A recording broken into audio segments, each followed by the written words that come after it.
is the 40mm f2 lens from Nikon. In this video, I'll go over why I think this is the best value to dollar lens that you can currently buy. Now, I say that because as of recording this video, this lens is currently on sale for $196. Usually it is normally retailed at $299, just under $300. And at that price, I don't know if I could recommend it. But with the current sale going on, I do think that this is a great lens, whether or not you're just starting out with content creation, or maybe you're a seasoned vet and you're just looking to pick up another lens. Now, at $196, you are getting a full frame lens. This is not an APS-C lens like you'll find in many others at this price range. So with all that being said, let's go ahead and get right into the video.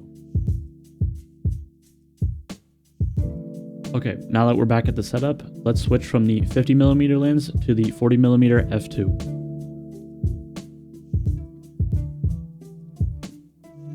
Alright, so now we are switched over to the 40mm lens, and right off the bat you can notice that this has a wider field of view than the 50mm I was just using. So what would the use case be in choosing something like a 40mm when you could just run something like a 50mm like I was just using, or even stepping it down to maybe using 35 or even a 25mm lens? Now, as for use cases for me, I'm actually very glad that Nikon made a 40mm lens. I think it is very unique and offers just the perfect amount of length required for making head talking videos just like this. Now, for instance, for me, I had to move my setup all the way to the back of the wall in order to get the perfect headshot for doing these talking videos. And even then, I still didn't get the freedom of being able to move my webcam around or even do vertical shots. Now, you might also be thinking, okay, maybe you could step it down to maybe a 35mm or even go down to a 28mm. This is what 28mm looks like, for instance.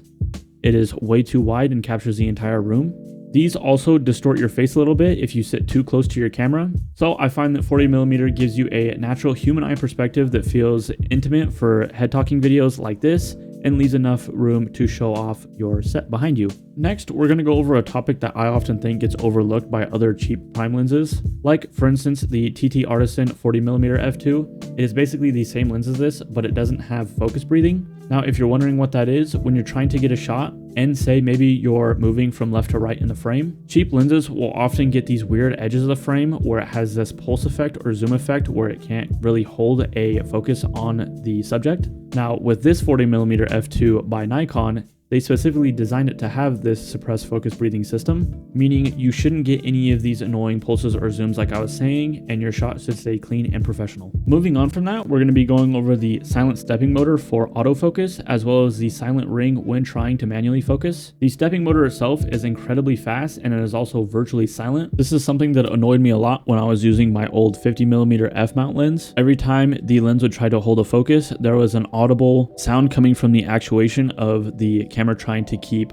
focus. Most people usually won't have to worry about this, but if you are using a shotgun mic, or maybe your mic does pick up a lot of background noise, or maybe your noise gate is open, this could be an issue if you're trying to record with the mechanical whirring sound that you get from the actuation of the old f-mount lens. Additionally, the focus ring that comes on the 40mm is clickless and customizable, meaning that you can jump into the menu itself and map the control, whether you want it to adjust your aperture, ISO, or even doing manual focus. A big issue that I personally had when looking at these lenses is the fact that the TT Artisan 40mm f2 that I was talking about earlier has a clickable ring, and this can cause problems with maybe you're trying to record and you don't want to pick up any inaudible sounds, or also when using something like that, that could introduce camera shake. Many people doing headshot recordings like this may also think the f2 might not be enough to get that smooth round bokeh behind you. Now, as you see, even in a dimly lit room like I am right now, it still picks up very well, and it still gives you that beautifully rich soft presence behind you or whoever is talking in your video. And last but not least, on the content creation side of things, a huge selling point for this lens and what might catch a lot of people's eye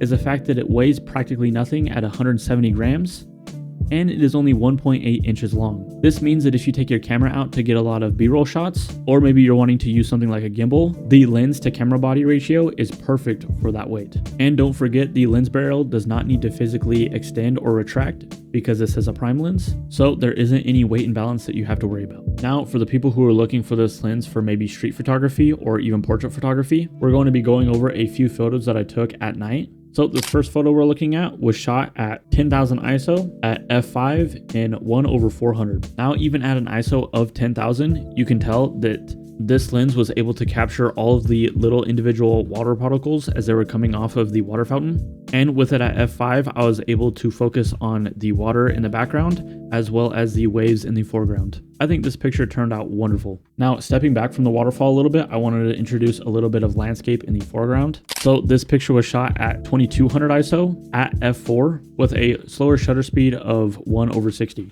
With this, as you can see, it introduced the perfect amount of light for the foreground, but also created a perfect balance for the middle and background, showcasing the light illuminating up through the water as the water got shot into the air. It even highlighted the light hitting the tree in the background off of the water fountain. One more landscape photo I want to go over is this really cool looking shot I got showing the depth of field between the foreground landscape with the street sign and the background building. This was shot at 1600 ISO, f4.5, and 1/20 shutter speed. In this shot, I was focused directly in the middle of the sign, and still at f4.5, I was able to perfectly capture the background with a nice, soft, smooth finish. And even with the shutter speed as low as 1/20 and the ISO being this low at night, I was still able to capture all of the beautiful colors without introducing a lot of noise. And that is all for this video. If you guys did enjoy, please make sure to leave a like and subscribe for more lens reviews and tutorials. I hope you guys have a great rest of your day.